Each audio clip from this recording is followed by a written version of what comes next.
নমস্কার, আমি তরুণ ঘোষ। কাল তো ফল প্রকাশ হয়েছে। ফল প্রকাশ হওয়ার সঙ্গে সঙ্গে সন্ধেবেলা থেকে তারেক রহমানের একদম অফিস এবং বাসভবনে মানুষের ঢল নেমে গেছে। খুব স্বাভাবিক, কারণ এত ভূমিধস বিজয় যদি হয় তাহলে পরে এরকম তো একটা অভ্যর্থনা এবং স্বাগত তার তো পাওয়া কর্তব্য, উচিত। এগুলো তো অস্বীকার করা যাবে না। এখন উল্টো দিকে আমার চিন্তা হচ্ছে যে সকালবেলা উনি নাচানাচি করলেন, মোহাম্মদ ইউনূস, তিনি উদ্বাহু হয়ে একেবারে গৌরাঙ্গ হয়ে নাচানাচি করলেন, শ্রেষ্ঠ নির্বাচন। তারপরে আর তাকে কিন্তু দেখা যাচ্ছে না। তিনি কোথায় গেলেন, কি করছেন, তার কিন্তু কোনো খবরাখবর নেই। আচ্ছা, কল্পনা করুন যে যমুনাটায় 1.5 বছর ধরে উনি একটা চাঁদের হাট বসিয়ে রেখে দিয়েছিলেন,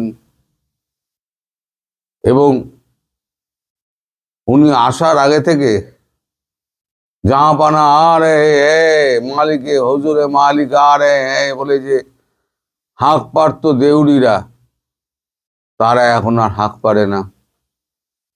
করিডোর বিলকুল ফাঁকা। তারপরে আপনার যে ওয়েটিং রুম, যাদেরকে পছন্দ হতো তাদেরকে তাড়াতাড়ি ডেকে নিতেন, যাদেরকে পছন্দ হতো না তাদেরকে ঘন্টার পর ঘন্টা বসিয়ে রাখতেন।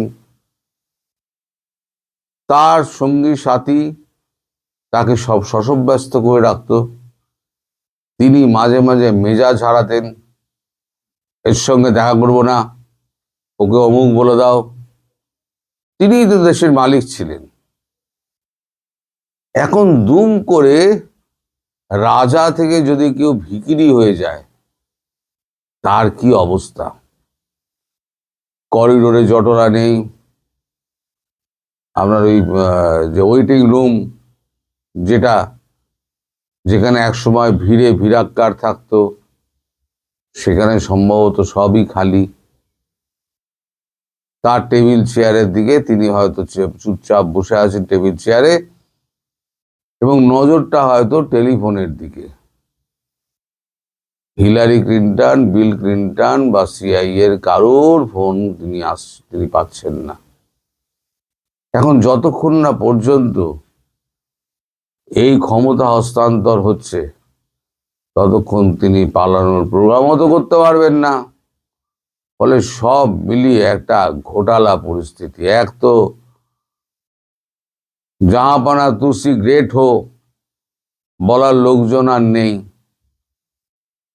তারপর তিনি রাজকীয়ভাবে তিনি তো ভেবেছিলেন যে এখানে জামাত জিতবে, আমি রাষ্ট্রপতি হব, এবং আজীবন কাল কবরে যাওয়ার আগে পর্যন্ত আমি এখানে আমার রাজত্ব চালিয়ে যাব। সেই রাজকীয় ভঙ্গিতেই তিনি চলাফেরা করতেন। কালকে সকাল অবধি যে ভিডিও দেখা গিয়েছিল সোশ্যাল মিডিয়ায়, কিন্তু আজ থেকে না খবরের কাগজ না সোশ্যাল মিডিয়া, আপনারা মশাই বড় বেঈমান, আপনারা বড় বেঈমান। এখন সবাই আপনারা তারেক রহমানের পেছনে দৌড়াচ্ছেন, কেউ মোহাম্মদ ইউনূসের কথা একবারও বলছেন না। আমি কিন্তু ভুলিনি, আমি কিন্তু মোহাম্মদ ইউনূসকে ভুলিনি।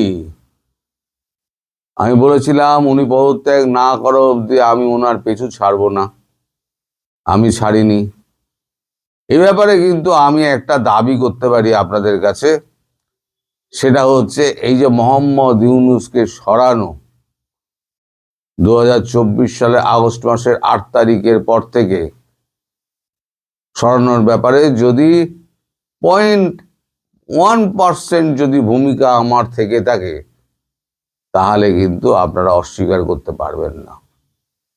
এই এখনো আমি কিন্তু ডক্টর মোহাম্মদ ইউনূস, জাহাপানা তুসি গ্রেট হো, আপনাকে কিন্তু আমি ভুলিনি, আজীবন মনে রাখবো। যবে আপনার শাস্তি হবে সেদিনকে আমি বাংলাদেশে উপস্থিত হব, এ কথাও আপনাকে আমি বলে রেখে দিলাম। আমি বলেছিলাম না প্রথম দিন থেকে, আপনার শেষ দিনগুলো হবে অত্যন্ত করুণ পরিণতির দিন। সেই দিন কিন্তু আসছে, আপনি তার পদধ্বনি শুনতে পাচ্ছেন। এই যে নতুন সরকার যে আসছে, তাদের সঙ্গে ভারতবর্ষের নানা এখন ইকুয়েশন টিকুয়েশন হবে। শেখ হাসিনা তো ফিরবেনি। শেখ হাসিনা ওইখানে ভারত তাকে ফেরাবেই। এখন একটা পদ বাকি ছিল, সেটা হচ্ছে কাকে দিয়ে ফেরাবে। আপনাকে দিয়ে তো হবে না, আপনি তো হচ্ছে সারমেয় ল্যাজ পাইপে রাখলে পরে 100 বছর বাদে সে বেকাই থাকবে, আর আপনাকে তো বিশ্বাস করা যায় না। আপনি হলেন একটি কুচক্রী, সিআইএ দালাল। ফলে বিএনপিকেই ভারত বেছে নিয়েছে, বা যে কাজটা বিএনপিকে দিয়েই করানো হবে। সবে অফিস খোলা দিয়ে বার্তা পাঠিয়েছে, কালকে আপনি ক্ষমতা হস্তান্তর করুন। হস্তান্তর করার পর তারপর দেখুন কি কি খেলা হয়। ভারতবর্ষের মোদি যখন ওখানে উপস্থিত হবেন, তখন ভারত বিদ্বেষী স্লোগান কত আপনার লোকেরা যারা লুঙ্গির তলা থেকে বেরিয়েছিল, আবার দেখবেন তারা সব লুঙ্গির তলায় ঢুকে গিয়েছে। কাউকে কিন্তু দেখা পাবেন না, এটা কিন্তু আমি বলে দিলাম। আপনার ডাইনে বাঁয়ে আশেপাশে সামনে পিছনে কোনো লোক নেই, আপনি সম্পূর্ণ একা। ডিপ স্টেটের প্রয়োজন ফুরিয়ে গেলে ডিপ স্টেট গা থেকে ঝেড়ে ফেলে দেয়। বহু উদাহরণ এরকম দেখা গিয়েছে। ভুট্টোকে ফাঁসিতেও ঝুলিয়ে দিয়েছে ডিপ স্টেট, কিন্তু তখন কিচ্ছু বলেনি। আপনার অবস্থা সেরকম যদি হয়, তাহলে কিন্তু ডিপ স্টেট একটা কথাও বলতে আসবে না। আপনার যারা মালিক, এখন এই যে উপদেষ্টা যারা আছেন, তাদের জন্য তো প্লেন আসছে। 14 তারিখ প্লেনটা হচ্ছে না, আসছে 15 তারিখ। 15 তারিখে একটা রেগুলার ফ্লাইট আপনাদের চলে 8:30টার সময়, Singapore to Bangladesh to Singapore. আরো দুটো স্পেশাল ফ্লাইট আসছে, যার টিকিট বুক করা হয়েছে। আমি ভুল বলেছিলাম 14-15, কেউ সেটা হচ্ছে 15। হস্তান্তর হবে, ফ্লাইটে টিকিট কাটা আছে, যে যা ধরবে সে তার বেরিয়ে যাবে। এইবার যারা যারা থেকে গেল তাদের কি হবে? তাদের কেউ কেউ আবার অভিমত ব্যক্ত করেছেন যে আমরা কে কি করব। সেই নিয়ে আমাদের কাগজে একটা ছোট খবর বেরিয়েছে, উপদেষ্টারা কি করবেন। দেখুন, তো সেখানে একটা লম্বা লিস্ট আছে। আপনি কি করবেন জানা নেই, আপনাকে কেউ আর চান্স দেবে না। আপনার গ্রামীণ ব্যাংকও গেছে, আপনার গ্রামীণ ব্যাংকের একটা ইটও থাকবে না। আপনার যারা ওখান থেকে ফ্রান্স আর আমেরিকা থেকে যারা এই সমস্ত করতো, তাদের ইউটিউব আর ফেসবুকের অবস্থা দেখেছেন? সব দেখে নিন। তাদের কথা আজকাল কেউ শোনে না, তাদের গলায় এখন সব বিড়ালের মতো হয়ে গিয়েছে। আমরা বাঘের মতো আগেও চেল্লাতাম, এখনো চিল্লিয়ে যাচ্ছি, ভবিষ্যতেও চিল্লিয়ে যাব। যাই হোক, আপনার সব উপদেষ্টারা কে কি করবে লিখেছেন। নির্বাচনের ফল প্রকাশিত, বিএনপি সরকার গঠন করবে, উপদেষ্টারা এখন কি করবেন। প্রধান উপদেষ্টা মোহাম্মদ ইউনূস রাষ্ট্রপতি হয়ে থাকতে চান বলে অনেকে চর্চা হয়েছে, ফলে তিনি কি করবেন তা নিশ্চিত নয়। তারেক রহমান এই ভুল করবে না, অন্তত ভারত তা করতে দেবে না, আপনি নিশ্চিন্ত থাকুন। যদিও মুখে একবার তিনি বলেছিলেন এরপর তিনি ডিজিটাল স্বাস্থ্য পরিষেবা নিয়ে কাজ করতে চান। এছাড়া তরুণ উদ্যোক্তা তৈরি করতে চান। সেগুড়ে বালি, আপনি যে ওই যে একটা আদম পাচারের একটা লাইসেন্স দিয়েছিলেন না, তা আপনার শাসনে বাংলাদেশের যা অবস্থা হাল আপনি করে দিয়েছেন পাসপোর্টের, কোনো দেশ তো আপনার লোককে নেবে না। ফলে আদম পাচারের যে ব্যবসাটা আপনার যেটা ফেলেছেন, সেটা কিন্তু আর কাজে লাগবে না।